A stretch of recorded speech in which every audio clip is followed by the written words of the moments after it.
Chers internautes, désolé pour ma barbe. Hein. Vous avez vu là, j'ai la barbe de 2-3 semaines déjà, je ne me suis pas rasé depuis. Mais je ne vais pas vous mentir à cause du froid. Bon, je me présente, je suis votre humble serviteur, le sergent sous-officier. L'homme qui ne mâche pas sa parole. Ce que je vais vous dire ce soir, c'est la déclaration d'impôt au Cameroun. À Douala, la course contre la montre est lancée. Étudiants, travailleurs, chômeurs et retraités se pressent au centre divisionnaire des impôts de Douala 4 à Bonamoussadi pour déclarer leurs revenus avant la date limite. Mais un obstacle se dresse sur leur chemin. La plateforme d'enrôlement en ligne rencontre des dysfonctionnements depuis plusieurs jours. Sur les écrans des téléphones, la plateforme refuse de valider les opérations. J'essaie de déclarer les revenus de mes proches et certains collègues, mais je n'y arrive pas. Donc, une fois que je suis entre le numéro d'identifiant unique avec le mot de passe, bon, si tu as même la chance que ça se connecte au site, après, lorsque tu cliques sur déclaration des particuliers, il n'y a plus rien. Il n'y a plus rien. Pendant que certains en sont... Il s'avère aujourd'hui que tous les Camerounais sont obligés de payer les impôts. Ça, c'est bien. Ils sont obligés de déclarer leurs impôts en ligne. Ça, c'est encore très bien. J'aime ce principe. Pourquoi j'aime ce principe? Certains gens ne vont pas parler avec moi que non, même les chômeurs.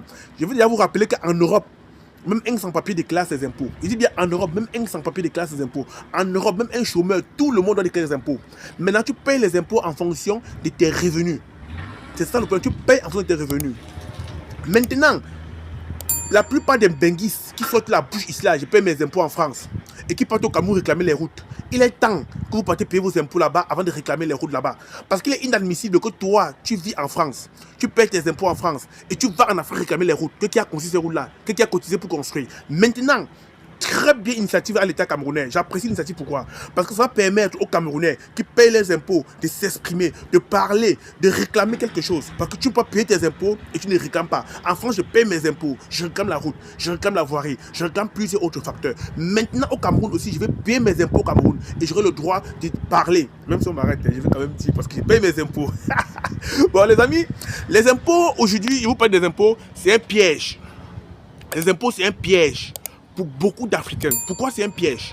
Tu es jeune Camerounais, tu veux voyager, tu es commerçant, tu veux voyager. Aujourd'hui, pour sortir du Cameroun, il te faut ta déclaration d'impôt. Je vais vous donner un exemple pour dire que c'est un piège. Toi, tu déclares que tu fais un chiffre d'affaires de 5 millions l'année. C'est très bien.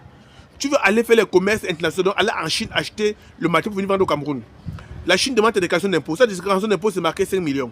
Est-ce qu'un commerçant, est-ce que quelqu'un qui déclare 5 millions l'année peut aller faire le commerce en Chine? Vous allez mourir. Vous allez tomber dans vos propres pièges.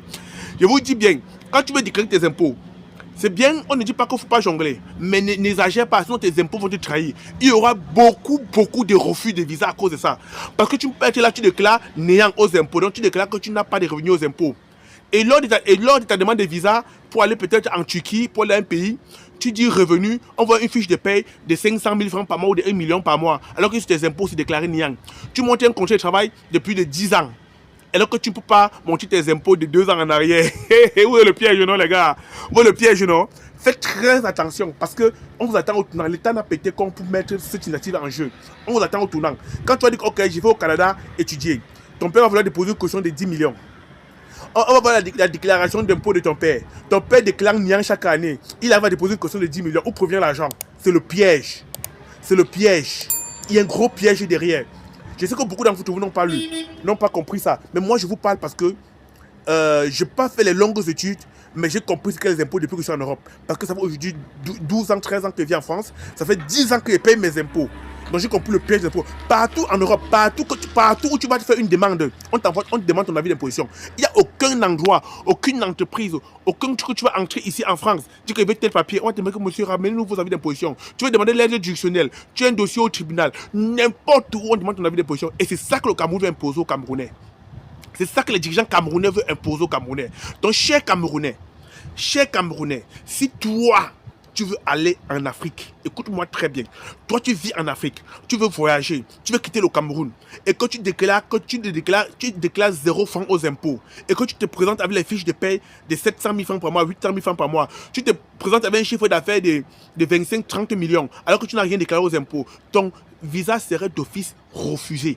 refusé. Surtout pour ceux qui veulent voyager en tant que commerçant, ceux qui veulent voyager en tant qu'homme d'affaires. Ton visa est d'office refusé. Toi qui veux voyager en tant qu'étudiant, tu déclares 0 € aux impôts. Ton père déclare 0 € aux impôts. Et ton père vient déposer une caution de 10 millions pour que toi tu voyages. Il a pris les 10 millions là alors qu'il ne déclare pas d'impôts. Le piège. Le piège. Posez-moi les questions. Je vais vous répondre inbox, les amis. En ce qui concerne les impôts, je maîtrise l'affaire, je maîtrise la situation. Et ce que le Cameroun veut vous imposer là, c'est pas mauvais, c'est très bien. Mais sachez qu'il y a le retour de ça. Le retour de ça est mauvais. Donc, si vous voulez faire vos déclarations, je préfère même que pour vous, les plus grands commerçants, les plus grands commerçants, pour vous, les industriels, prenez un avocat. Cherchez un avocat qui va vous aider à faire votre déclaration. Parce que le piège n'est pas la déclaration. Hein. Le piège n'est pas ce que tu payes. Le piège, c'est devant. Quand tu vas vouloir faire une demande. Quand tu dois vouloir faire une demande, on va te dire que, mais monsieur, vous avez payé 0 € d'impôt. Et vous nous montrez les fiches de paye de 700 000, 500 000 francs par mois. Vous venez vous plaindre au commissariat. On vous dit votre avis d'imposition. Tu dis qu'il m'a volé 7 millions. Mais monsieur, vous déclarez que vous n'avez pas une entreprise de plus de 10 salariés. Comment est-ce que vous comprenez ce que vous dites, non? Le piège est devant. Donc, chers amis, chers résidents, toi qui comptes voyager, toi qui comptez quitter le Cameroun, faites gaffe quand vous remplissez votre demande d'impôt. Renseignez-vous très bien. Renseignez-vous très bien avant de remplir ta déclaration d'impôt. Car cette déclaration d'impôt peut t'avantager, comme ça peut te reculer en arrière. Surtout pour ceux qui veulent quitter le Cameroun. Si tu sais que tu es homme d'affaires, tu fais le commerce, tu veux quitter un jour le Cameroun, mon ami, essaye de faire ta déclaration, que ce soit conséquent. Fais une bonne déclaration. Car ta déclaration d'impôt peut te faire rater le visa. Ta déclaration d'impôt peut te faire obtenir un refus de visa. Maintenant, les amis, nous les Camerounais qui avons décidé de déclarer nos impôts, de payer nos impôts au Cameroun, cher gouvernement, nous attendons aussi le changement vis-à-vis de cela. Nous attendons que dans 2 ou 3 ans, le changement c'est pas maintenant, dans 2-3 ans, quand on va déjà bien cotiser les impôts, dans 3 ans, qu'on voit le développement, qu'on voit le changement, qu'on voit le suivi des impôts, que le ministère des Finances puisse nous dire chaque année, voilà combien il a reçu des impôts, voilà l'investissement des impôts, qu'on puisse justifier cette traçabilité. C'est ce que le peuple camerounais attend. Et si vous faites ça, chers membres du gouvernement, vous verrez que nous allons payer les impôts, nous allons même courir derrière vous pour payer nos impôts, nous allons marcher derrière vous pour payer nos impôts. Beaucoup de benguistes, de voyageurs vont rentrer payer les impôts au bled, au pays. Mais on veut la traçabilité. Mais si on va payer 1 an, 2 ans, 3 ans, 4 ans, 5 ans, on n'a pas de suivi, on n'a pas de traçabilité. Vous allez nous chercher avec les armes au quartier comme dans les années 90, 92, pour que l'on vienne payer. C'était votre humble serviteur. Ceux qui ont entendu ce que je dis, sachez bien, si tu comptes voyager, tu es commerçant, tu comptes quitter le pays, fais gaffe quand tu déclares tes impôts. Like, partage, abonne-toi. AF 237 Buzz.